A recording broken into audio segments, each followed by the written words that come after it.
Nah di situ emang cahaya emas gitu kan, cahaya kuning klap klip gitu.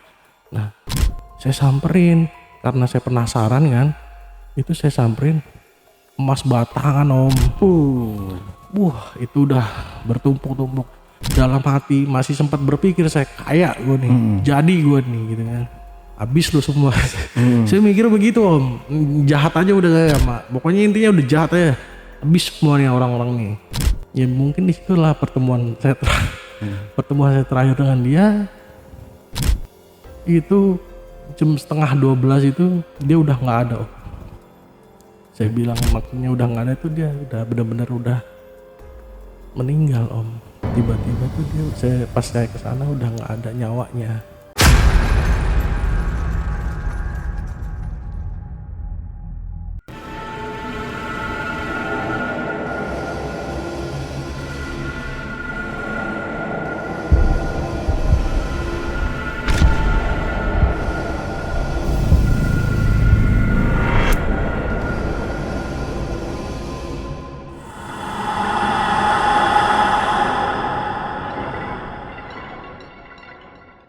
Assalamualaikum warahmatullahi wabarakatuh. Waalaikumsalam. Jumpa lagi dengan saya Ale, host Jejak Backpacker.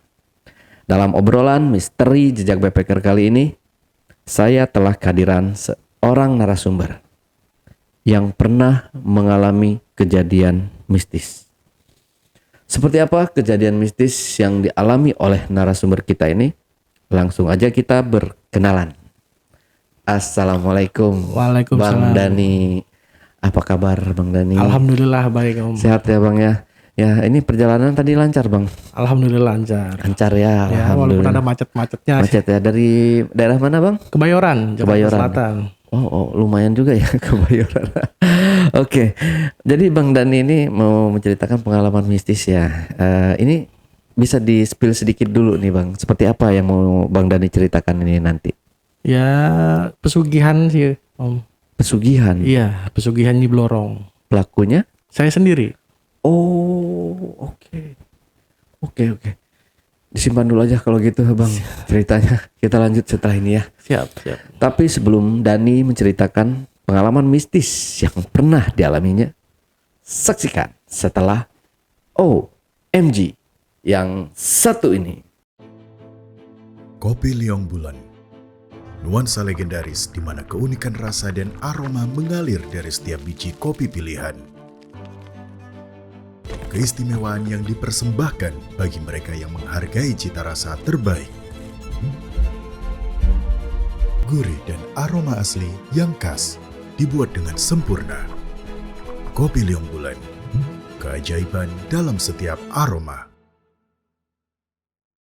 Oke, Bang Dani, udah siap buat cerita? Siap. Ya, tapi sebelumnya silakan diminum dulu kopinya Bang. Oke. Mantap nih kopi Liong Bang. Mantap. Iya, udah pernah nyoba belum sebelumnya Bang? Belum sih, baru ini. Baru ini ya? Iya. Iya, soalnya dia cuma ada di Bogor kan. Oh. Di Bogor Jawa Barat. Depok perbatasan Bogor tuh udah banyak sih. Tapi sekarang udah di online juga udah banyak. Oke, Bang Dani kalau udah siap silahkan Bang Dani. Oh iya. Jadi untuk perjalanan saya bisa mendapatkan pesugihan ya. Mengenal pesugihan itu ya berawal sih dari rekan-rekan teman saya juga sih Om. Nah jadi itu pada saat itu kan ya memang saya sedang mengalami keterpurukan lah dalam ekonomi. Ekonomi yang sulit ya. Iya.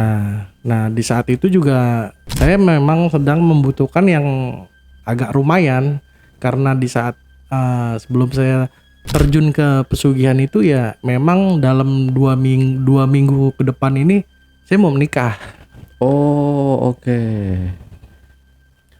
Ya setelah pengen menikah itu ya saya bingung gitu kan, walaupun kedua belah pihak keluarga ini sudah menentukan gitu kan. Dan pertemuan tuh sudah berlangsung, tinggal udah untuk tanggal juga udah ditentukan itu di bulan Januari. Ya tapi ya dari pihak saya ya pentoklah dengan dana ini ya yang diminta dari pihak perempuan ya tidak wajar lah gitu kan. Ya setelah itu ya saya bertanya-tanya dan ya nyari-nyari info lah. Nyari-nyari info gimana sih caranya biar gue cepet dapet duit nih gitu. Mau jalur gimana juga siap nih gitu kan. Nah saya jalan lah tuh iseng gitu kan. Nah ketemulah temen saya tuh, ketemu temen saya. Ya tiba-tiba saya juga spontan sih Om. Jadi tuh langsung ngobrol gitu. Gue minta info dong, ada nggak gitu kan. Info apa bang kata dia. Ya yang instan-instan lah, yang nyari duitnya cepet lah. Ya mau jual-jual apa juga, ayo saya bilang gitu kan. Nah di situ dia meyakinkan saya, lu serius nggak bang gitu kan. Nah kalau gue udah ngomong begini ya berarti kan serius, saya bilang gitu kan. Tujuannya untuk apa ya? Pokoknya gue butuh, saya bilang gitu. Pokoknya gue butuh. Ya udah langsung dia berpikir tuh, entah mungkin dia ragu kali ya untuk menceritakan atau mengasih info ke saya, itu mungkin dia ragu. Ya pada saat itu langsung dia, ya udah bang, gue kasih tahu tempatnya, gitu kan. Dia ngasih tahu tempatnya di mana, saya bilang. Tapi fix nggak nih, real nggak nih, gitu kan. Jangan kayak yang udah-udah. Soalnya saya juga sebelumnya sih udah pernah ngelakuin sih Om. Itu udah pernah ngelakuin, tapi nggak pernah ada yang namanya berhasil dan nggak ada hasil, zong aja buat saya. Yang pertama ini saya tuh di Tasik, saya bilang sama teman saya itu kan, saya di Tasik gagal, terus kayak di Jogja juga di Parangtritis itu gagal juga, di Garut, Tasik itu juga ya semuanya gagal lah intinya. Nah ini yang kelima ini si teman saya ini bilang beda tempat, dia bilang beda tempat, dan saya nanya apa bentuk pesugihannya seperti apa, saya bilang gitu kan. Nah setelah itu dia bilang lah, ngasih tahu saya di daerah Pangandaran bang gitu kan, daerah Pangandaran tepatnya di Gua Karangnini, di Gua Karangnini itu.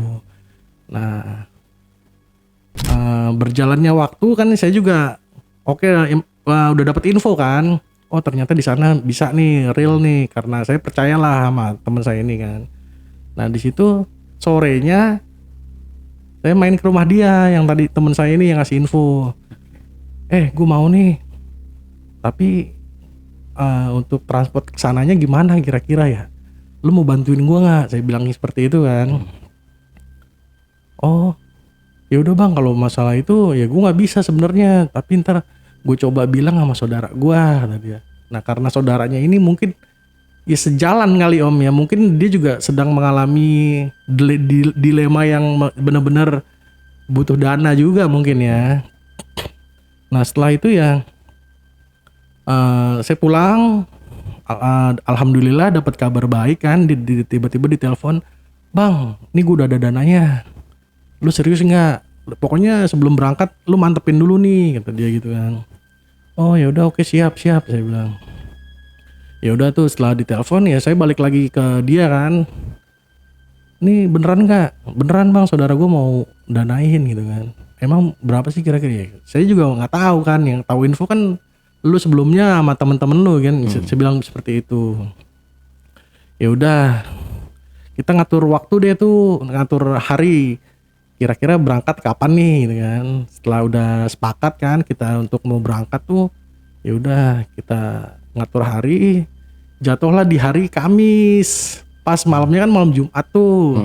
Ya saya kira pas kan, tepat lah malam Jumat kan, kalau kata orang-orang kan serem lah gitu kan ya. Nah ya udah tuh. Saya milih hari Kamis, ya udah langsung paginya tuh kita udah mulai packing lah apa yang mau kita bawa, saya kayak baju ganti gitu kan, dan yang lainnya, perlengkapan lainnya. Nah setelah itu ya kita langsung teman saya ini nyari rentalan mobil untuk kesana. Setelah dapet rentalan mobil itu ya udahlah kita berangkat. Ya tiba di Karangnini itu masih siang, itu jam 1. Jam 1 kita sampai Karangnini, langsung kan itu ada gapuranya tuh Om. ada gapuranya itu ya kita langsung nanya sama warga sekitar, Pak, gua di daerah sini di mana ya gitu kan.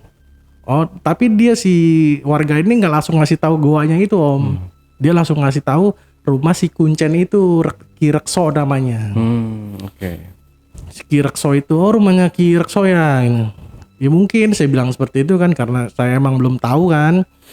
Nah diarahin lah sama beliau kan, diarahin langsung dipertemukan saya sama Ki Rekso itu ya. Udah kita langsung saling ngobrol ya. Pada intinya ya saya minta seperti itu pesugihan. Langsung saya nanya sama dia, Ki, tujuan saya ke sini. Dia langsung spontan gitu Om. Saya udah tahu gitu kan. Kamu mau yang mana? Tiba-tiba tuh dia bilang, kamu mau yang mana? Saya bingung. Lah, kok tiba-tiba dia bilang seperti ini maksudnya apa gitu kan? Karena dia langsung berucap lagi karena di sini tuh banyak pilihannya Mas, kata dia gitu kan. Maksudnya pilihan tuh apa Ki? Saya bilang, kamu mau yang nikah jin, mau jual janin, atau mau blorong gitu kan. Oke. Itu udah pilihannya ternyata Om. Nah di situ tuh saya benar-benar bingung gitu kan. Lah kayak jadi selagi saya masih berpikir sehat gitu ya, kok ada tawaran seperti ini gitu, kayak nawarin jajan aja kalau buat saya gitu kan. Kayak nawarin jajan aja, lu mau apa gitu kan. Ya udah saya bilang yang instan apa Ki, yang cepet gitu saya bilang gitu kan. Nah si Aki ini bilang, kamu udah siap, mental kamu udah bener-bener berani dan udah bener-bener mantep belum gitu kan. Jangan yang seperti yang udah pada kesini ngomong berani lah, mantep lah, berani naruhin nyawa lah, tapi hasilnya jong semua, nggak ada yang berani gitu kan. Ya udah saya milih, pokoknya kasih tahu saya yang sekiranya menurut saya cepet apalah, karena saya benar-benar butuh gitu kan. Karena di otak saya tuh 2 minggu ini nikah gitu aja sih Om. 2 minggu ini nikah ya gue harus punya duit gitu kan. Ya udah langsung diarahin lah sama si Aki itu. Diarahin sama si Aki itu tuh saya langsung dikasih pilihan nomor 2 kata dia. Nah di situ saya bertanya-tanya lagi, nomor 2 nih apa gitu kan. Nah ternyata tuh nomor 2 itu goanya Om. Goanya itu nomor 2. Iya. Goa. Oke. Karena di situ tuh ada 3 goa kan. Karena di situ ada 3 goa. Nah, yang pertama itu si Aki beritahu ke saya itu nikah jin. Nah, yang kedua itu ya blorong, yang ketiga ya jual janin itu. Oh, seperti itu ya udah saya minta nomor 2 blorong. Kalau emang itu mantep dan benar-benar real. Jadi seakan-akan saya nantangin gitu. Saya nantangin dan benar-benar mantepin dia lah si Kuncen ini gitu. Nah ternyata dia agak keberatan karena di saat itu untuk melakukan ritual di Goa 2 ini agak lumayan besar untuk mahar. Nah disitulah kita rembukan lagi sebelum ke Goa ya Om. Jadi tuh kita masih di rumah Aki itu ya, kita rembukan lagi setelah diberitahu gitu kan. Nah saya langsung nanya, emang syaratnya apa? Dan maharnya tuh seperti apa? Saya bilang gitu kan. Ya kalau untuk mahar itu lumayan besar kata dia. Ya sekitar 8 juta lah gitu. Seperti itu. 8 juta. Nah saya nanya ke teman saya, gimana lo ada duit enggak? Nah dia balik nanya ke saudaranya ini kan, si pendana ini. Balik nanya ke si pendana, gimana bang, ada dana nggak? Saya bilang gitu. Kita udah telanjur sampai sini nih, sesuai omongan yang sebelum kita berangkat aja. Saya bilang gitu kan. Saya udah mantep. Gimana untuk dananya? Siap nggak bang? Tuh si Aki minta segitu. Nah si abang ini yang mau mendanain ini nanya, itu 8 juta nggak salah Ki, dan untuk apa aja gitu kan? Nah langsung si Aki itu bilang, itu buat beli kambing. Jadi buat beli kambing dan kayak sesajen yang lainnya kayak kelapa lah, kembang-kembang gitu kan. dan baju batik warna hijau. Itu katanya yang susah. Oke. Baju kebaya. Kebaya. Nah setelah itu ya udah, mereka ini kan rembukan nih, si pendana dan teman saya ini kan, karena dia saudaraan kan, ya saya hanya pelaku aja. Ya mereka diskusi gimana, dan si pendana ini oke, dengan catatan kalau berhasil kita belah semangka gitu kan. Langsung saya dengar, saya bilang, "Bang, sorry sebelumnya," gitu kan. Kalau untuk masalah hasil nggak hasil itu belakangan. Yang penting gue berani dulu, dan lu doain aja supaya Goruk nih berhasil gitu kan. Masalah bagi hasil ntar lu gue kasih berapa atau belah semangka yang seperti yang lu inginkan itu gampang, saya bilang. Yang penting hasil aja dulu, saya bilang gitu kan. Nggak usah muluk-muluk dulu deh. Yang penting hasil dulu aja. Oh ya udah ya bang, kata dia gitu kan. Ya, dia mau, ya udah. Di jam 3 itu Kuncen dan si pendana ini ke pasar untuk beli kambing. Di sana di pasar tuh informasinya harganya nggak masuk, kurang. Nah si Aki ini bingung kan, tanyalah ke tetangga-tetangganya kan, warga sekitar situ, ada nggak yang kambingnya mau dijual gitu kan. Kebetulan tuh ada, dan dapet itu harga kambing tuh 5 juta. 5 juta. Nah sisanya pokoknya itu diterima sama si Aki itu 8 juta. Jadi entah, pokoknya intinya kambing 5 juta, 3 jutanya tuh ya buat tetek bengeknya kayak yang lain lah. Kayak beli kebaya yang warna hijau itu, sama kembang-kembang itu, kelapa hijau gitu kan. Setelah semua siap itu ya saya diizinkan untuk istirahat, karena saya nanti malam kebetulan bagus nih, kata dia gitu kan, malam Jumat seperti itu. Nah malam Jumat nih bagus nih, ya udah kamu istirahat, siapin benar-benar mental kamu. Ya udah saya nurut aja, ntar jam 5 itu kamu mau saya mandiin dulu, dibersihin lah, bahasanya dia itu dibersihin. Oke saya nurut kan, pokoknya udah apa yang dibilang dia tuh saya nurut aja deh. Itu abis dimandiin tuh, hawanya kok kayak beda gitu kan. Udah berubah lah, beda kalau menurut saya gitu kan. Nah si pendana ini yang bikin saya bingung nih, si pendana ini dia tuh karena mungkin dia udah ngeluarin duit 8 juta itu ya. Nah dia tuh, "Bang, lu yang bener bang, lu yang bener-bener mantep, yang berani, jangan ntar udah di depan gua lo kabur gitu kan, atau apalah pokoknya rugi dong gua," tadi gitu kan. Intinya udah berpikirnya tuh udah ke situ aja gitu. Ya udah saya kembali lagi, saya bilang, "Udah insya Allah lu doain gua aja deh," saya bilang seperti itu. Nah setelah itu ya udahlah, tibalah waktunya gitu kan, pas maghrib itu tuh, maghrib. Nah kita tawasulan sebentar, tawasulan di rumah si Abah itu sambil menyiapkan sajennya itu kan.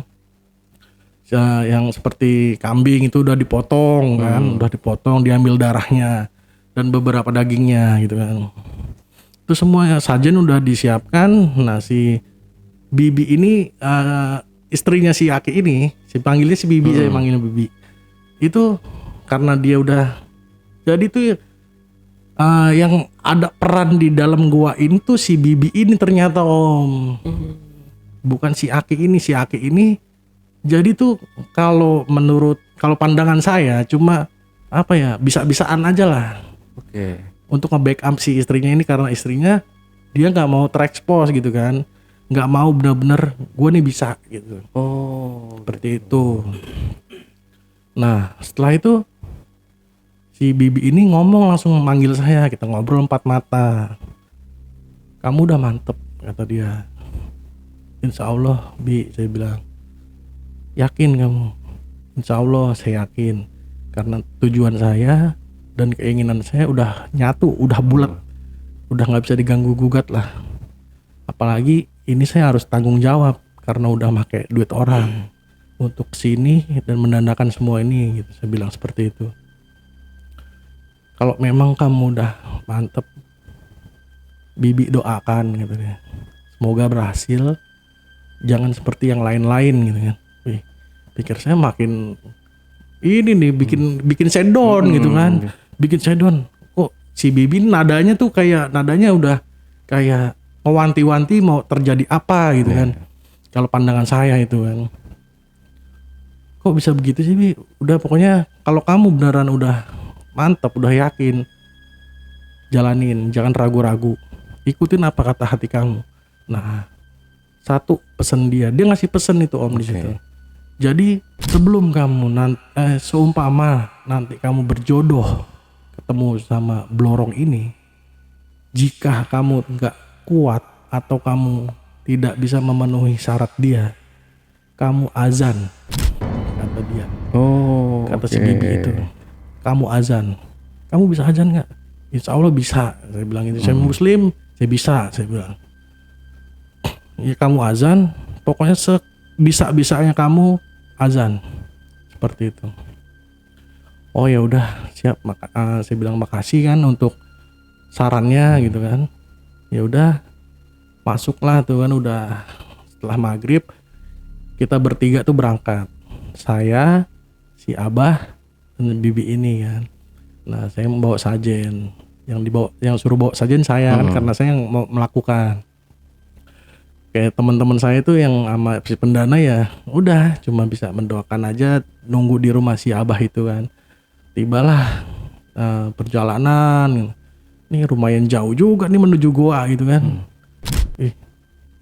Itu juga udah mulai parno saya Om.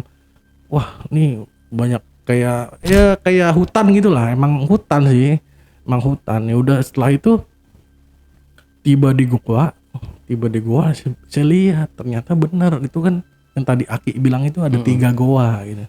Saya lihat lah, iya ternyata masih ada 3 goa itu, masih kelihatan gitu. Oh, nah di situ ada orang. Setelah pas saya mau sampai ke lokasi gua yang mau saya tempatin, itu ada orang kabur keluar dari situ Om. Jadi orang itu udah dari kemarin malam.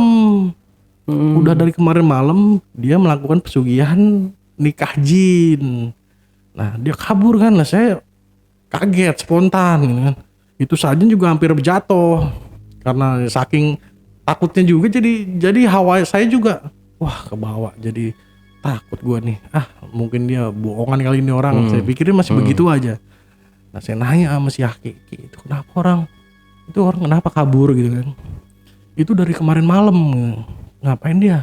Nikah sama jin tapi gak berhasil, kata dia gitu. Loh udah semalaman begitu gak berhasil, kata saya nanya seperti itu kan. Ya itulah yang saya bilang tadi, itu cocok-cocokan dan jodoh.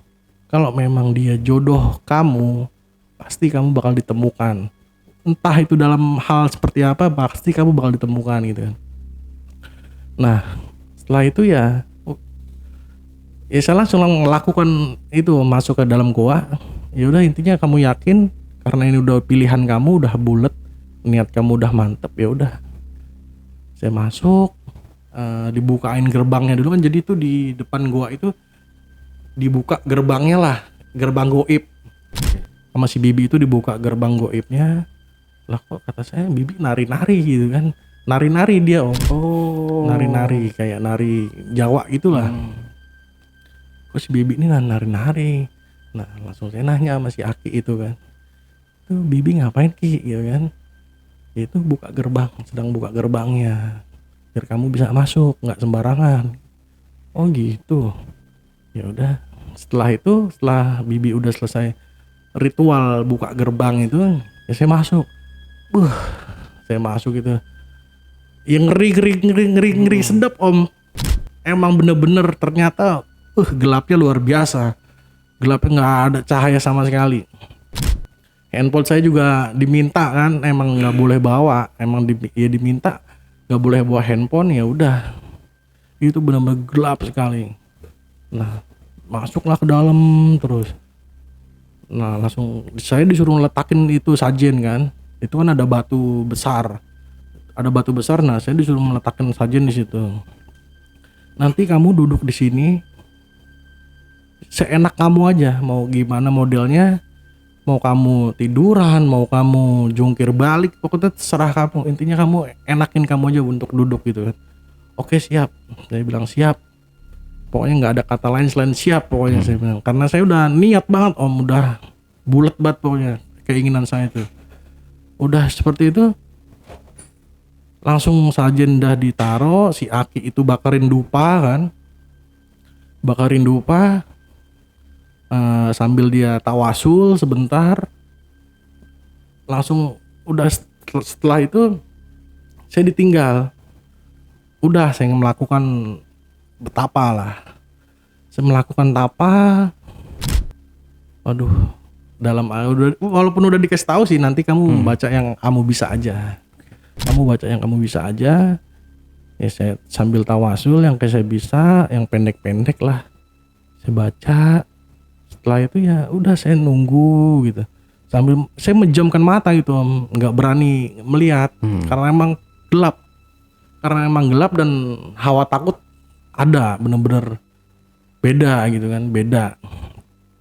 Saya tapa.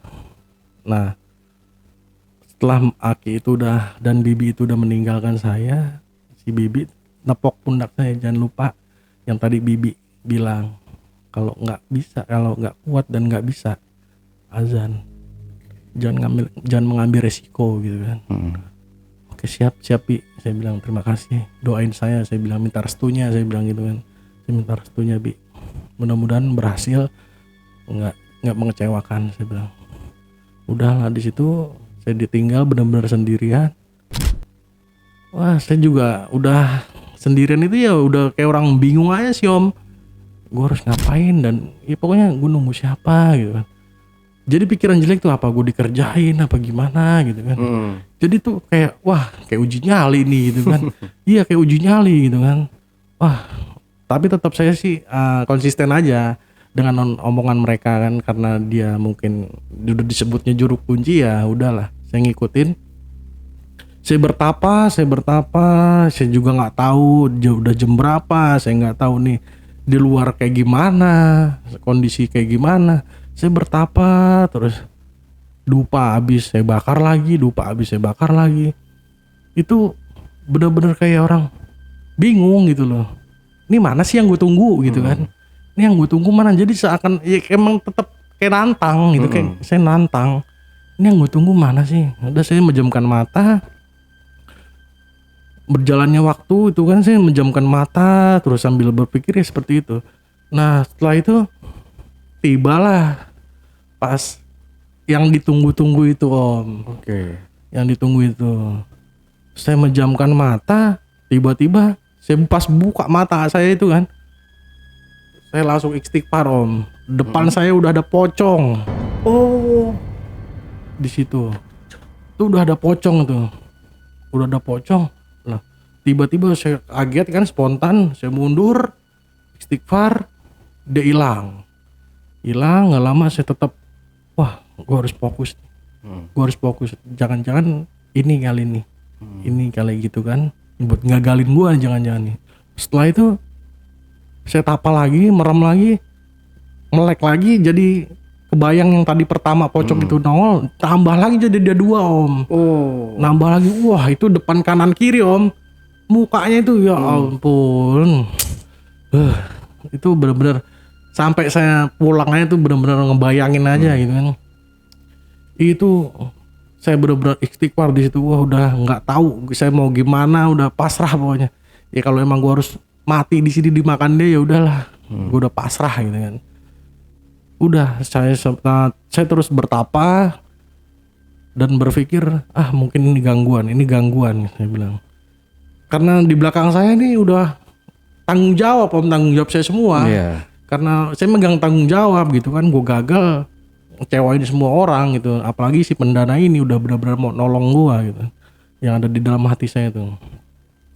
Nah setelah itu dia pocong 2 itu hilang. Udah setelah hilang, genderuwo nggak lama om, itu nyekek saya kan, saya keangkat om, saya merasakan kalau saya itu terbang. Oke. Saya merasakan kalau saya itu terbang, dicekek, diangkat itu saya merasakan. Nah langsung saya tiba-tiba dijatuhkan gitu aja. dijatuhkan ya saya kaget lagi kan. Kayak saya kaget lagi, ya nggak lama itulah sosok ular om. Sosok ular. Sosok ular itu, nah itulah yang ditunggu-tunggu dengan saya. Yang ditunggu-tunggu dengan saya itu. Ternyata itulah blorong. Ternyata itu blorong. Nah, tiba-tiba dia udah berwujud ular. Nah, itu ular pertama yang datang om. Yang datang ular. Nah, dia langsung seperti kayak ular kobra begini tuh.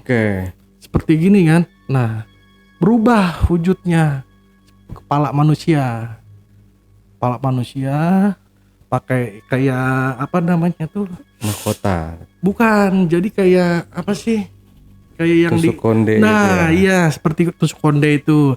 Jadi ngelilingin gitu kan. Lama-lama dia berdiri. Wih, nambah tinggi. Saya masih santai aja selon gitu kan. Iya, karena saya emang mengharapkan dia kehadiran dia gitu kan. Dan di pikiran tuh malah kayak yang seperti gua harus baca apa kayak tawasul, malah saya lupakan. Saya tuh jadi setelah ngeliat dia kayak udah ikut ke dunia dia gitu. Dia berubah, ya, cantiknya luar biasa gitu kan. Cantik. Nah dia langsung tiba-tiba gini tangan dia nih, kayak mau ngajak gitu kan. Saya berdiri, saya langsung pegang, silahkan ambil kata dia. Itu yang kamu inginkan, silahkan ambil. Nah di situ emang cahaya emas gitu kan, cahaya kuning klap klip gitu. Nah saya samperin karena saya penasaran kan, itu saya samperin, emas batangan om.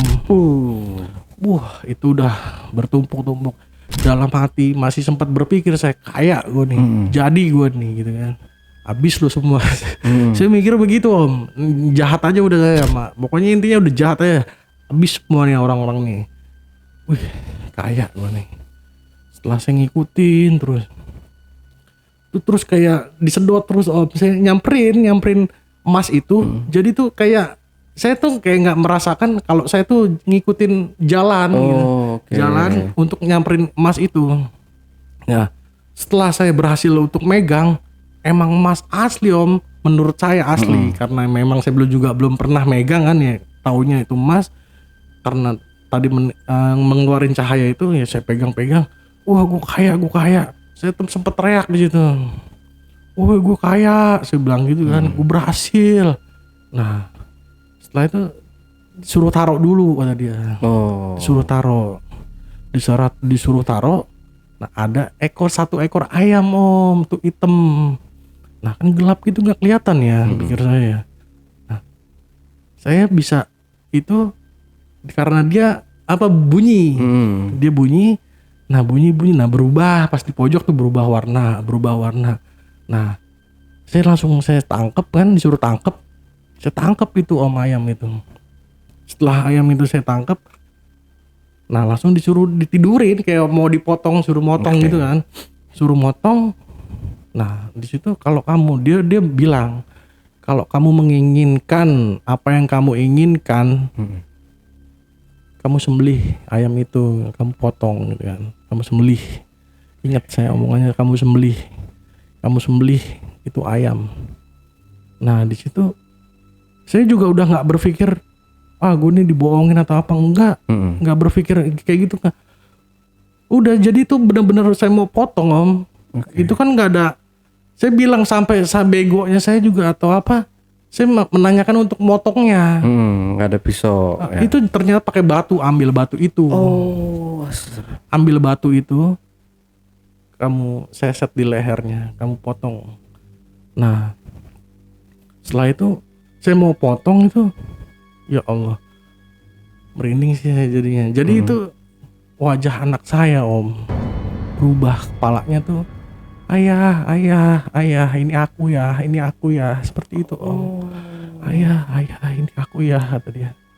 Nah di situ saya spontan om, langsung saya lepas, saya mau kabur karena saya takut. Jadi itu udah berubah, udah kacau pikiran saya, udah kacau.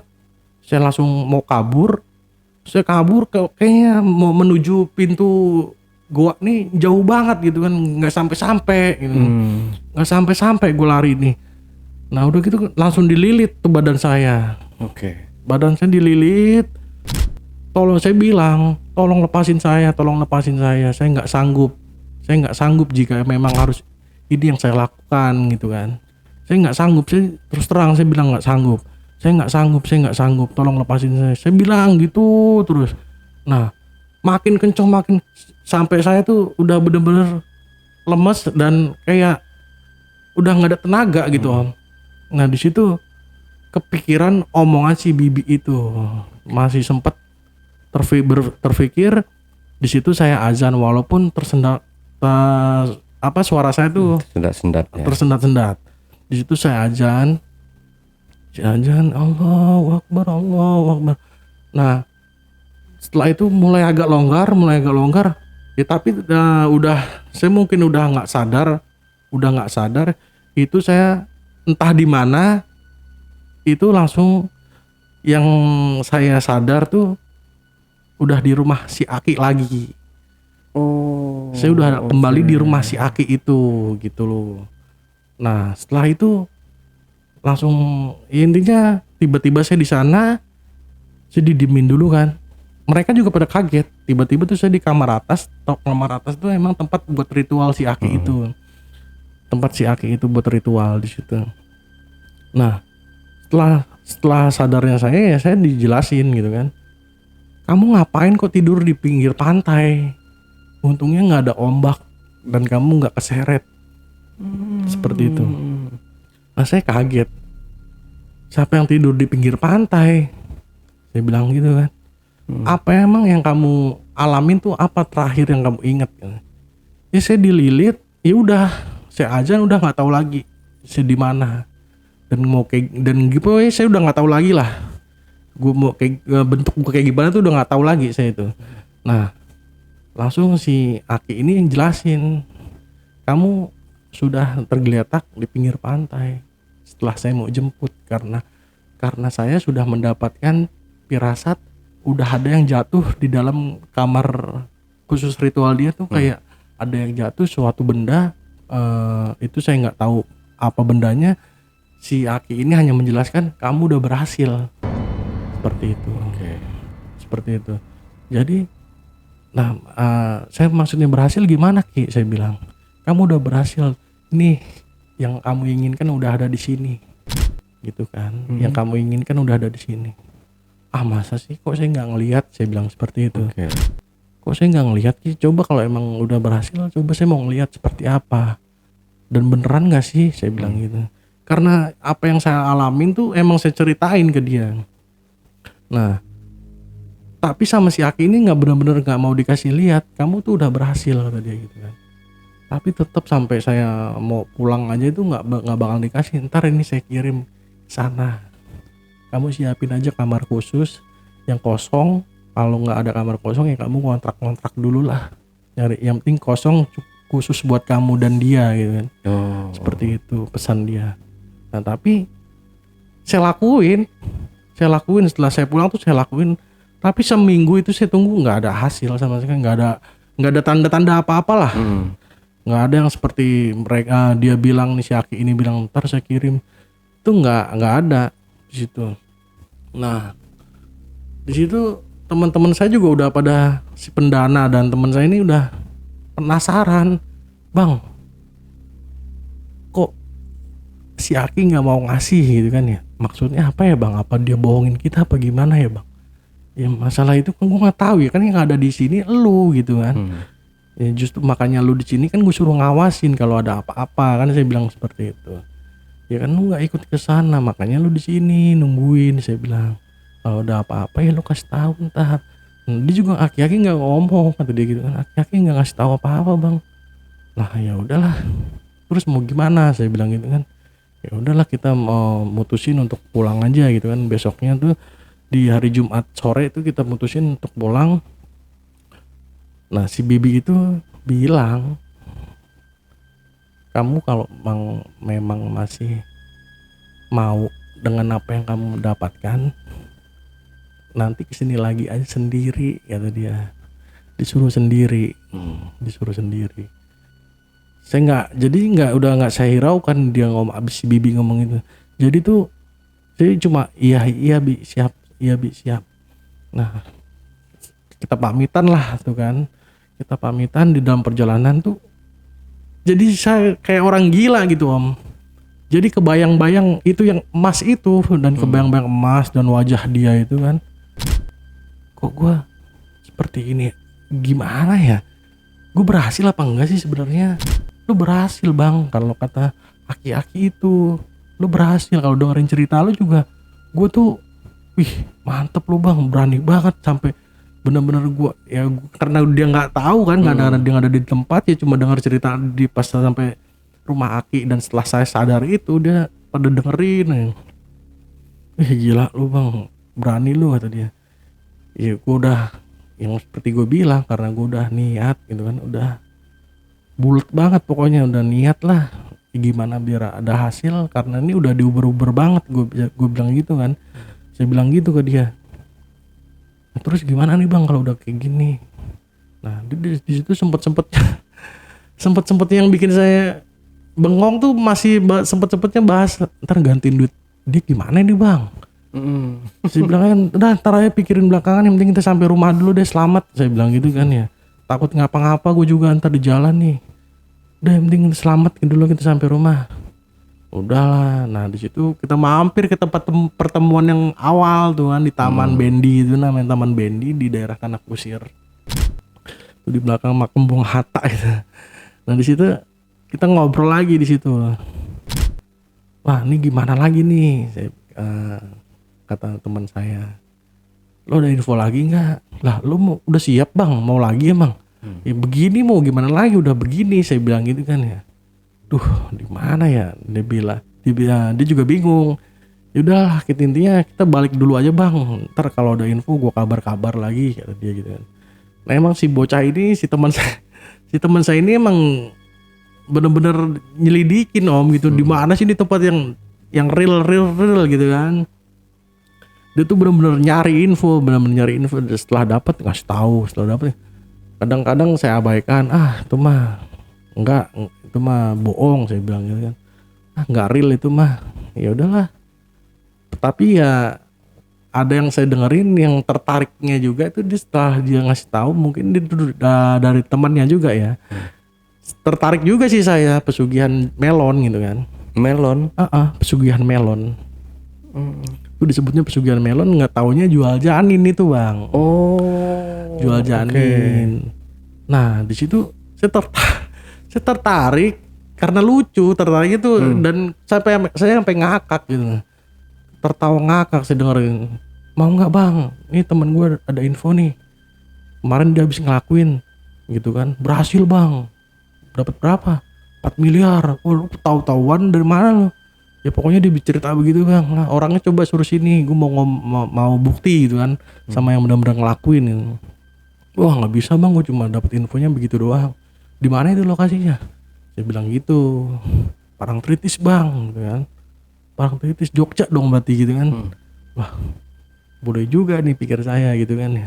Tapi lucu ya, itu lucunya saya bilang itu, dengan si teman saya cerita itu saya bilang lucunya seperti itu Om. Jadi tuh kan di Jakarta nih banyak nih bang, teman-teman lu kayak teman-teman gue kan, kadang tuh kemarin teman gue juga ada yang lagi bunting gitu kan, hamil muda tinggal lakinya gitu kan. Nah itu ceritanya kalau di sana itu jual janin bang, atau gitu kan, jual janin. Jadi daripada digugurin nggak dapat hasil, mending kita gugurinnya di sana dapat hasil gitu kan. Tapi gue masih bingung beneran, gue masih bingung dia mau anu nih, maksudnya seperti apa sih pesugihannya itu. Ya, pokoknya jual janin bang kata dia gitu kan, jual janin. Ya udah, kapan kita berangkat? Ayo gue mau gitu kan. Lah lu kan nggak bunting bang kata dia gitu kan, lu kan nggak bunting bang, harus cewek kata dia, harus cewek. Ya kan gue bilang tadi, jual melon itu jual janin. Jadi itu yang cewek-cewek yang masih hamil muda, yang mau digugurin kan banyak tuh bang. Nah lu cari info bang, kalau mau itu juga dianya. Lu cari info, kita ajak ke Jogja, bilang aja jalan-jalan gitu dia gitu kan. Bilang aja jalan-jalan, ntar di tengah-tengah baru kita ceritain. Lu bunting gini, ada yang tanggung jawab nggak gitu kan? Kalau nggak ya jual aja, mau nggak ditukar duit gitu kan? Pasti pada mau bang, apalagi kita bilangnya miliaran gitu kan. Iya. Ya udah lah, boleh deh kita coba. Dapatlah teman saya nih om. Dapat teman saya itu orang Bekasi ya, orang Bekasi. Dapat teman saya itu udah, saya bilang dari awal, gue mau begini nih. Gue lihat-lihat lu kayaknya lagi bunting juga ya gitu. Iya, kok lu tahu bang? Dia emang LC sih om. Dia LC gitu kan. Lu lagi bunting ya? Iya bang, lu tahu? Mau jadi bapaknya kata dia. Gila lu, saya bilang gitu kan ya. Gila lu. Udah gitu, saya ngomong sama dia 4 mata bang. Gue dapat informasi nih. Lu mau duit nggak? Saya bilang. Lu butuh duit nggak? Mau bang katanya. Gue juga nggak berani balik nih. Gue udah berapa minggu ini nggak balik gitu kan. Karena ya kondisi badan dia udah 2 gitu kan. Emang belum ada yang tahu belum bang, makanya gue nggak berani balik gitu kan. Nah, lu mau ngomong apa bang sama gue? Nah, gue mau ngasih pilihan nih sama lu nih. Gue langsung aja ya, nggak mau basa-basi, saya bilang gitu kan. Lu mau digugurin gak ini anak? Saya bilang gitu kan. Saya bilang seperti itu. Lu mau donain, lu mau modalin gitu kan. Ya enggak, jadi gini, lu ikut gue aja ke Jogja, mau nggak? Lu bisa nggak? Kapan bang? Nah dia tiba-tiba tuh kayak pengen gitu kan, penasaran juga. Kapan bang? Ya pokoknya deket-deket ini deh, gue lagi ngumpulin ongkosnya dulu nih sama temen-temen gue.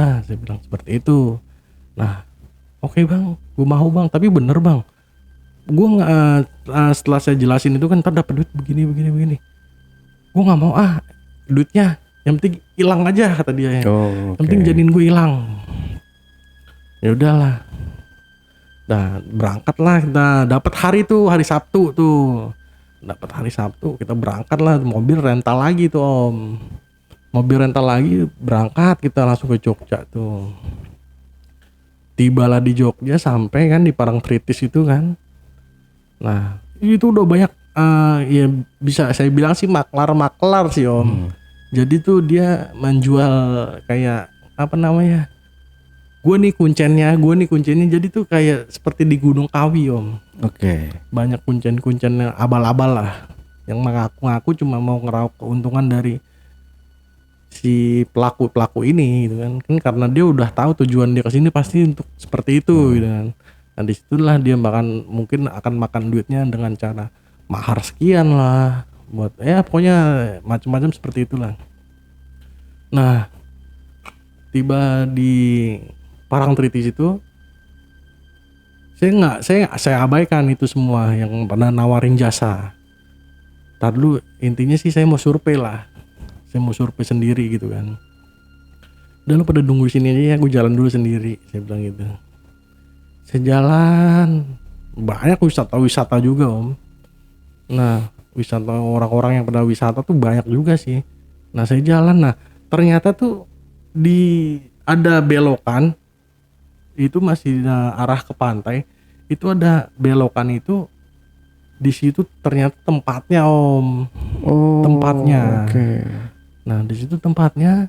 Nah saya lagi nongkrong, saya perhatikan banyak banget ini nih kain batik yang buat nutup badan gitu kan. Nah di situ ada salah satu bapak nyamperin saya, udah hasil gitu kan. Maksudnya udah hasil gimana nih pak? Ini kamu lagi nungguin siapa? Lah emang di sini ngapain? Emang tempat apa? Saya bilang gitu kan. Lah kamu kesini ngapain tujuannya? Dia malah kayak ngebentak gitu. Kamu tujuannya kesini ngapain? Gitu. Ini bukan tempat mainan gitu dia. Bukan tempat wisata di sebelah sana gitu kan.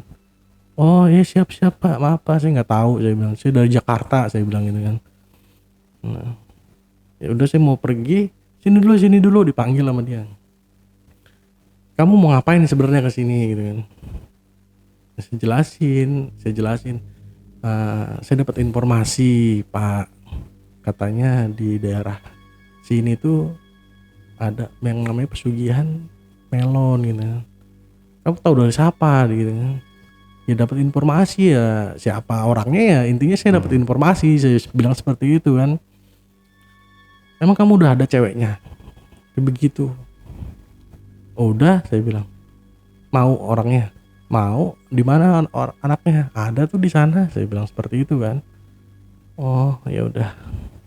Beneran mau anaknya? Mau, saya bilang. Resikonya udah berani nanggung dia. Siap, saya bilang gitu kan. Pokoknya siap. Dia udah berangkat ke sini ya, siap, saya bilang gitu kan. Nah, bisa saya ketemu sama anaknya, kata dia gitu kan. Oke, tapi gimana dulu nih mekanismenya gitu kan untuk menjalankan pesugihan ini, saya bilang gitu kan. Nanti menjelaskan, nanti si cewek ini kita taruh di sana di tengah-tengah tuh Om. Kita taruh di tengah-tengah batu itu. Nah itu batu itu kan tempatnya emang titik kumpulnya buat melakukan ritual itu. Kita taruh di sana, kita ritualin, terus kita tinggal. Jahat amat gitu kan. Karena saya bilang jahatnya tuh karena dia cewek gitu. Cewek seberani apa sih gitu kan, seperti itu kalau saya mikirnya. Cewek seberani-beraninya cewek, masa iya dia calon juga sih sama hal gaib, kadang kan seperti itu. Tapi walaupun ada yang berani ya, nah, tapi kan kalau saya ngeliat karakter teman saya ini penakut gitu loh. Emang nggak bisa ditungguin Pak? Jarak berapa meter lah itu? Ya bisa lah paling 300 meter. Aduh, jauh banget dong. Iya, jauh banget. Nggak kelihatan. Aduh, saya bilang gila, udah seperti itu ya mau nggak mau kata dia gitu kan. Nah di situ saya bilang sama teman saya, kita bertemu semua, kita ngobrol nih bertiga kan. Teman saya nggak mau ikut-ikutan kalau udah seperti itu. Jadi, intinya dia ngedanain, nyupirin, udah pokoknya nganter-nganterin aja, dia semangat udah. Intinya hasil gue dibagi gitu doang. Setelah itu kita ngobrol bertiga tuh masih Kuncen. Kamu beneran mau Nduk gitu kan, bahasa Jawa dia. Kamu beneran mau Nduk ngelakuin pesugihan ini? Udah berapa bulan emang kandungan kamu? Dibilang 3. Wah mantep kata dia. Jos kata dia. Ah, kok jos sih Mbah? Saya bilang gitu kan. Kok jos sih? Nah justru itu yang ngambil muda, yang nilainya tinggi kata dia. Seperti itu kan. Uangnya maksudnya ya, uangnya lah tinggi gitu. Uangnya tinggi. Oh gitu Mbah. Iya. Ya udah. Ayo mau diritualin kapan gitu kan. Oh, jadi dia nafsu juga gitu kan. Waduh jangan-jangan saya mikir Kuncen apa maklar ini dia nih gitu kan ya. Ya pokoknya kita udah tos-tosan aja lah. Intinya berhasil aja gitu aja. Nah udah gitu udah langsung sama dia tuh kita mau ngeluarin buat beli sajen itu nggak diizinin sama dia. Udah dari saya aja. Pokoknya kamu nanti tinggal dimandiin pakai kain ini. Pokoknya kamu dibersihin pakai, udah bersih pakai kain ini, nanti tak anterin ke tengah-tengah. Ini langsung saya bilang ini nggak ada risikonya apa-apa Pak ini. Enggak. Udah manut toh nih. Wis siap saya karena saya orang Jawa juga ngerti lah. Dan tapi kalau ngomong Jawa sih kaku saya.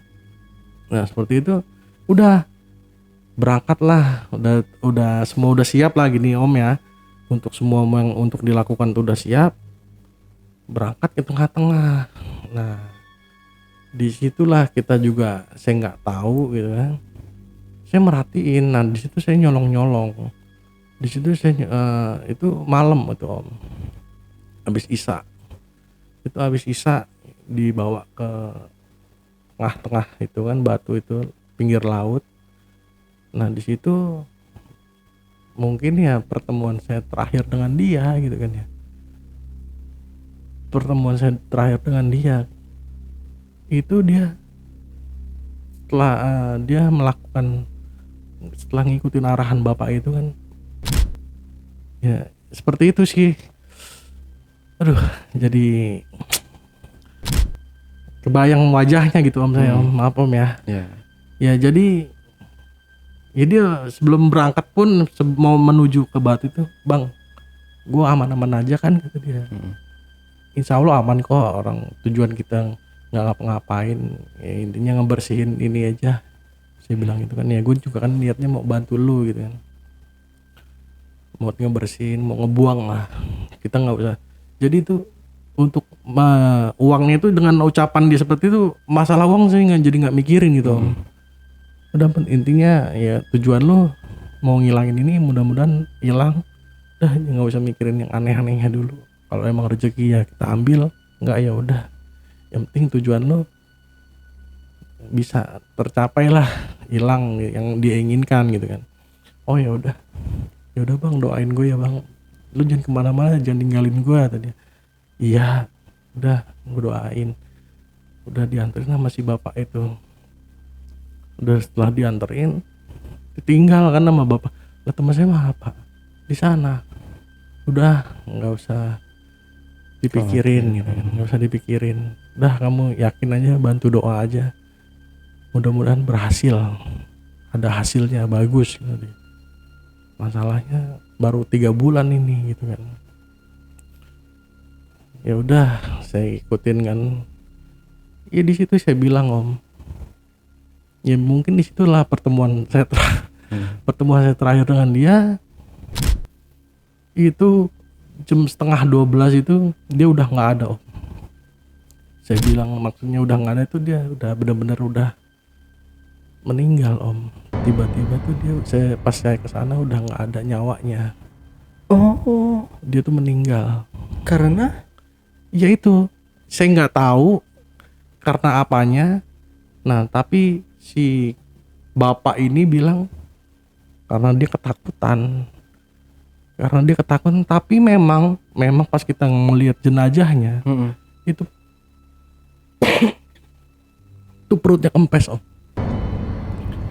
Perutnya kempes dan kita nggak tahu itu hilang atau enggak.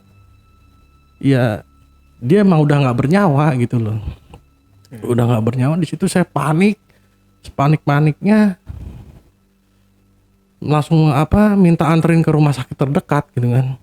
Rumah sakit terdekat ya memang dia udah nggak ketolong gitu.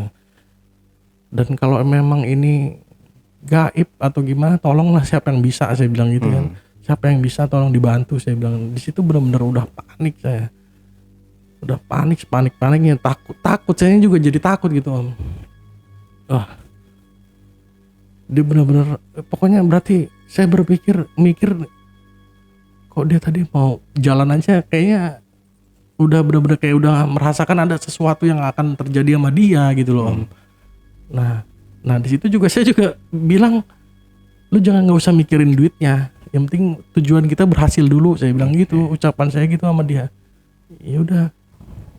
Nah tiba-tiba tuh ya 11:30 itu kan saya nakal, iseng gitu Om. Niat saya tuh iseng mau nyamperin gitu kan. Ada apa sih nih, gimana sih nih gitu, ada prosesnya tuh seperti apa gitu kan. Saya kan nggak tahu jualnya nih sama makhluknya nih yang seperti apa gitu loh. Saya penasaran di situ doang. Nah tiba-tiba kok saya mendeketin, saya minggir, kok udah ngeliat dia geletak gitu aja gitu kan. Saya ngeliat dia geletak. Nah saking saya takutnya, saya samperin, dia tuh ternyata udah nggak ada gitu loh. Nah di situ saya langsung kabur ke nyamperin bapak itu kan, teriak, Pak ini gimana teman saya gitu kan. Aduh ya Allah, jadi kayak begini gitu kan. Aduh saya jadi, pokoknya intinya di situ saya banyak dicampur aduk lah. Apa yang saya ucap semua tuh terucap di situ. Pokoknya sampai ke rumah sakit nggak ketolong, minta bantuan orang-orang pinter sekitar situ yang benar-benar bisa. Di situ nggak ada sama sekali yang bisa. Ini emang udah nggak ada, umurnya emang udah diambil gitu, udah selesai gitu kan. Nah di situ saya mau megang perutnya itu nggak boleh, karena mau ntar ada pihak kepolisian. Karena matinya tuh nggak wajar gitu Om. Nah ya udah langsung saya mau megang perutnya tuh, maksudnya masih ada nggak sih janinnya itu gitu kan. Ya ternyata kalau emang saya lihat pakai mata saya sih emang udah kayak seperti kempes gitu kan, seperti kempes, dan badan dia tuh biru gitu. Biru dengan hitungan jam kok bisa biru begini, kayak membengkak gitu Om. Kayak membengkak badannya itu. Nah di situ saya udah benar-benar takut nih, gua balik gimana nih, pasti jadi bahan pertanyaan ini. Wah pokoknya udah aneh-aneh deh. Nah sedangkan dia bilang perginya aja sama saya lagi sama orang tuanya. Aduh udah di situ udah kalang kabut deh, paniknya seperti apa, udah macem-macem. Udah langsung dari pihak rumah sakit ya udah mau diantar ke rumah gitu kan. Kayak ambulan gitu. Iya diantar pakai ambulan. Nah semua disuruh atur administrasinya, siapa yang mau jadi petanggung jawabnya gitu kan. Saya bilang keluarga, saya bilang saya keluarganya, saya bilang abangnya, saya bilang saya abangnya, saya bilang seperti itu. Ya udah setelah semua selesai kita berangkat ke Bekasi kan, sampailah di Bekasi. Sampai di Bekasi ya udah saya nggak bisa ngomong apa-apa lagi, keluarga dia shock semua Om. Nah di situ ya dalam perjalanan sih wah udah nggak mau lagi yang namanya begini nih, udah nggak mau lagi yang namanya main-main pesugihan gitu kan, ngeri juga ternyata ya, apalagi ya ini teman saya sendiri gitu Om. Teman saya sendiri masalahnya yang jadi korbannya itu. Di situ saya udah stop deh, udah nggak mau lagi deh. Nah itu di perjalanan saya punya perpikiran seperti itu. Tibalah di sampai Bekasi kan. Wah murkanya kayak gimana tuh keluarganya semua ke saya kan Om ya. Abis saya ditonjokin kan, dikiranya saya ngajarinnya nggak bener lah karena ngelihat chatan di handphone. Karena ngeliat chatan di handphone, mereka marahnya murkanya di situ, marah sama saya gitu. Ngajarin anakmu begini, ternyata anakmu hamil, lu diem aja. Apa hamilnya sama lu nggak mau tanggung jawab. Jalan pintasnya mau lu gugurin atau gimana? Tujuan dia taunya digugurin aja, nggak tahu seperti itu. Dia baca chatanya seperti itu, ya udah, gue polisiin lo. Saya udah pasrah. Apa yang mau dilakuin dari pihak keluarga gue udah serah deh. Emang salah gue, saya sih ngaku gitu loh. Emang salah gue, ya mau gimana juga salah gue.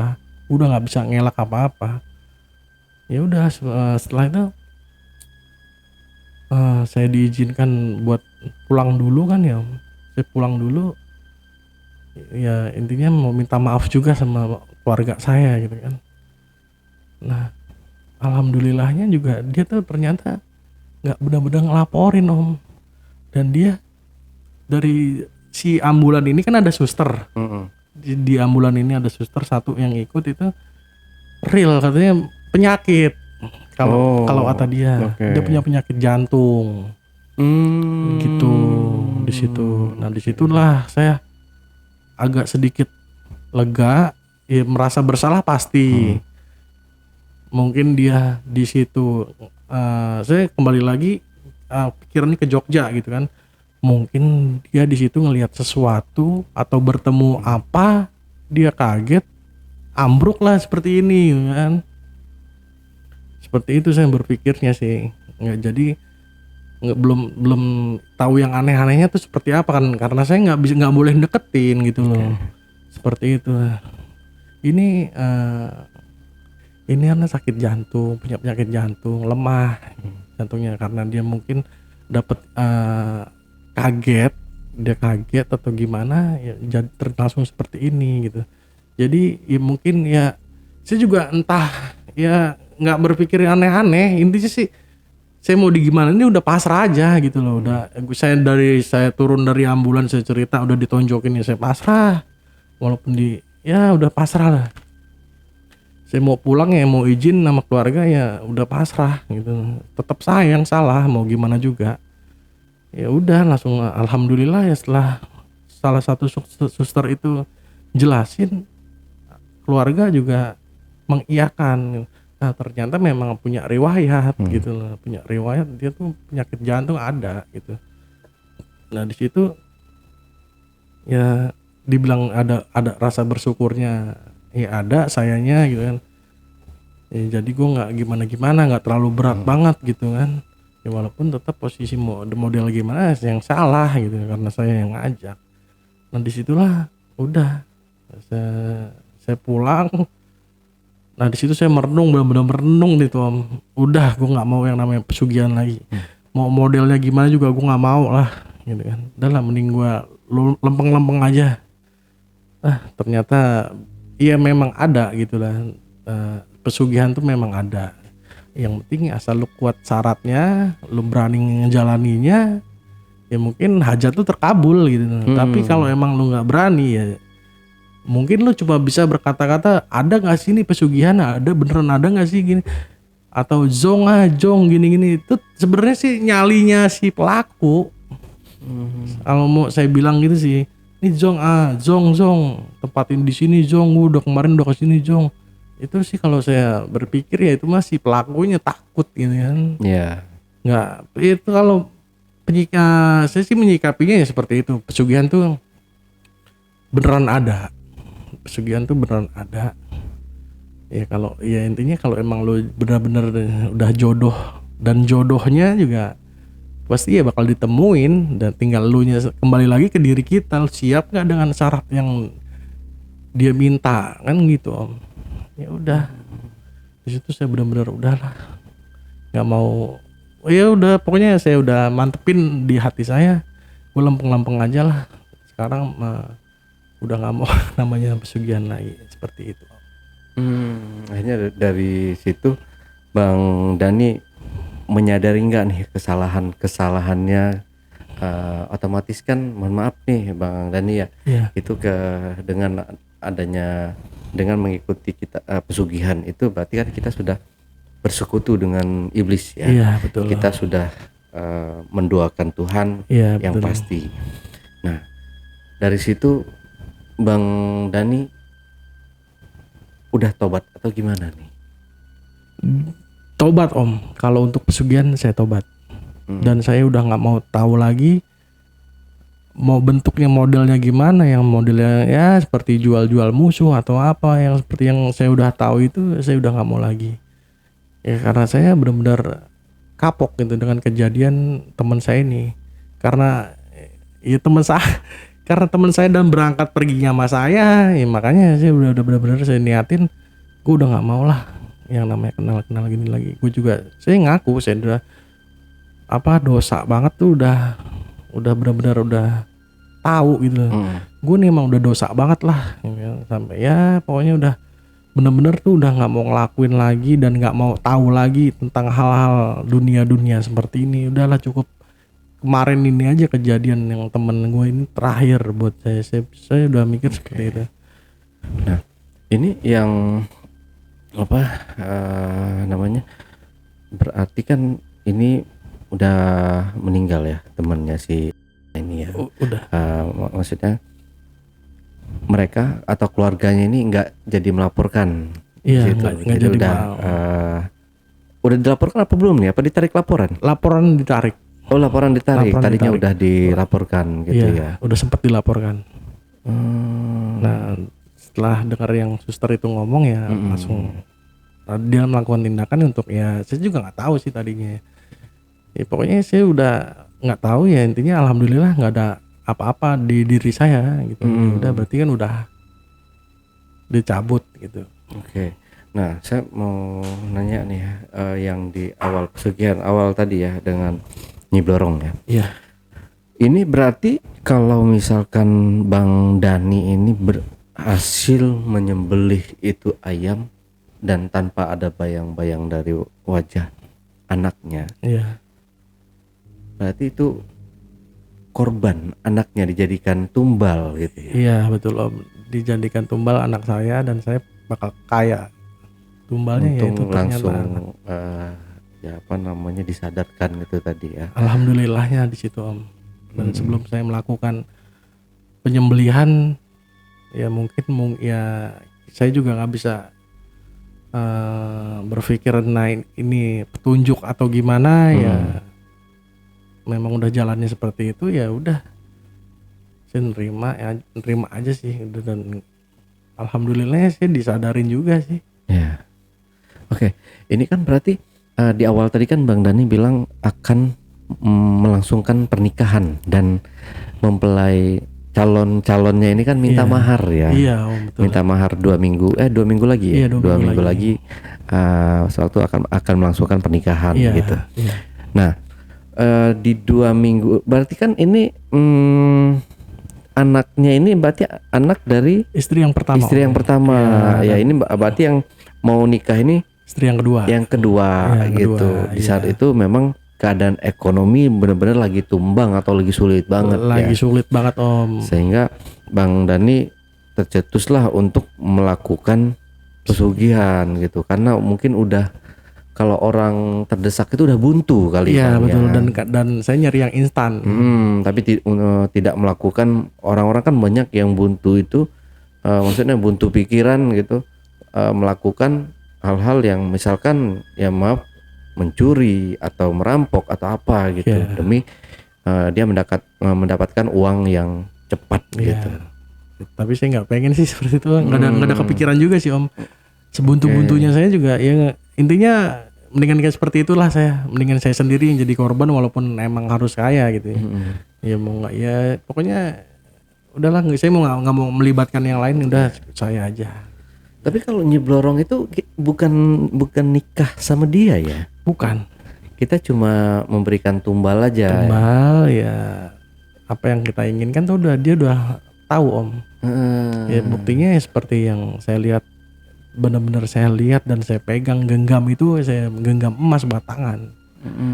Seperti Satu itu. ya, di mana tadi goanya itu Bang? Namanya Ya, di Karangnini. Karangnini. Karangnini daerah Pangandaran. Yang 3 goa itu. Iya, Oh, itu di daerah masih Pangandaran. berarti dua-duanya di situ semua ya. 3 ya.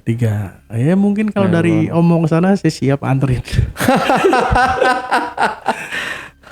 Saya siap nganterin, masih ada di sana. Kuncinya juga mudah-mudahan dia masih hidup. Ya mungkin pengen tahu atau gimana Om, ingin pembuktian lah. Nggak ada niatan kalau saya ya. Ini yang saya takutkan. Ya berarti wisata Om. Ya, yang saya takutkan setelah podcast ini tayang, saya dihujani banyak WhatsApp masuk atau DM Instagram yang masuk gitu, menanyakan tentang pesugihan ini. Karena sebelumnya sudah pernah kita angkat juga kan ya tentang pesugihan. Dan setelah videonya tayang itu banyak sekali orang di luaran sana yang pikirannya pendek gitu Bang. Jadi pengen mendapatkan kontak si ini, si itu, bagaimana pengen tahu mereka caranya melakukan pesugihan itu. Gitu. Ya kalau emang dia mau mah ya gak apa-apa Om, saya siap nganterin kok. Cuma nganterin ya, udah gak mau jadi apa-apa ya. Ya mungkin bisa nyupirin atau ya gila ya. Ternyata berarti tahun 2020. Ya tuh awal-awal. Terus kelanjutannya sama temennya itu gimana? Hutang yang sama si pendana yang 8 juta ini. Dia kecewa ya karena kan saya gantinya nyicil. Oh, tetap diganti. Saya kan tetap ganti, tanggung jawab saya Om. Tetap ganti ya, patungan walaupun patungan sama saudaranya gitu kan. Ya saya sih nggak tahu si pendana nih sebenarnya nagih apa enggak gitu kan. Tapi kan dari pihak teman saya ini alasannya ada aja, mana Bang balikin duit saudara gua gitu. Balikin saudara gua. Ya ntar kalau gua ada duit gua kasih gitu. Ya intinya nyicil aja. Gitu. Ya udah kalau emang ini keberatan 5 juta aja udah balikin. Ya udah tapi nyicil dengan catatannya gue nyicil ya, gue nggak kerja gitu kan. Ya udah seperti itu ya, diri ya oke ya udah. Tapi oke. Tapi selanjutnya sama yang calonnya ini tetap lanjut nikahnya. Alhamdulillah. Tetap lanjut dan Kuncen Karangnini hadir dalam pernikahan saya. Dia datang. Oke. Dia datang ke saya, ke pernikahan saya. Itu juga transport saya yang nanggung. Seperti itu. Ya, mudah-mudahan ya Bang, hal-hal yang kayak gitu ya kita dijauhkan lah semuanya ya. Iya. Masih banyak jalan banyak jalan menuju Roma. Iya. Ya. Untuk jalan kesuksesan masih banyak Betul, dengan cara yang apa lebih baik apapun lagi. juga gitu. Tergantung kitanya aja sih punya ya keahlian lo apa atau lo punya seni-seni apa lah, intinya juga bisa sekarang menghasilkan uang kan gitu ya Om ya. Udah ya gitu aja sih, saya juga ya udah nggak mau aneh-aneh lagi deh, mau lurus-lurus aja, apalagi sekarang udah punya anak kecil lagi gitu kan. Udah nggak mau yang aneh-aneh lagi lah. Ya. Seperti itu. Semoga ini ya jadi pembelajaran ya Bang ya untuk Bang Dani dan teman-teman di rumah juga. Ini jadikanlah pelajaran bahwa hal-hal yang dibenci oleh Allah itu memang tidak apa ya kalau dibilang itu ya sangat dosa lah kayak gitu. Iya. Dan jangan pernah untuk dilakukan gitu. Oke, Bang Dani, dari sini Bang Dani ada yang ketinggalan mungkin ceritanya atau ada yang mau perlu disampaikan lagi ke penonton di rumah, silahkan. Mungkin nih ya dari saya cukup, saya sampai sini aja sih Om ya. Ya intinya sih kalau pesan saya sih udahlah, kalau memang kalian ini ada yang mengalami seperti saya waktu saat itu, kita sedang membutuhkan tapi kita nggak ada dan ingin mencari jalan instan, ya kalau bisa jangan melakukan hal-hal yang aneh-aneh yang seperti saya lakukan lah, untuk menyekutukan yang menciptakan kita sendiri gitu kan. Udahlah, mending lurus-lurus aja, apa yang lu bisa ya lu lakuin, yang bisa menghasilkan uang. Udahlah, pesugihan tutup aja udahlah. Oke, Bang Dani, terima kasih nih buat ceritanya. Oke, Backpacker, itu tadi obrolan misteri jejak backpacker bersama narasumber kita Bang Dani. Jangan lupa untuk selalu support channel YouTube Jejak Backpacker, subscribe, like, komen, dan share sebanyak-banyaknya video-video YouTube Jejak Backpacker. Dan buat teman-teman juga yang punya pengalaman menarik dan ingin bercerita langsung di studio Jejak Backpacker, teman-teman dapat menghubungi admin melalui nomor WhatsApp di 0858 47683 atau di 0852 1234 5683. Wassalamualaikum warahmatullahi wabarakatuh. Oke, Bang Dani, terima kasih buat waktunya Bang Dani, buat ceritanya yang sangat luar biasa. Silahkan dihabiskan kopinya Bang Dani.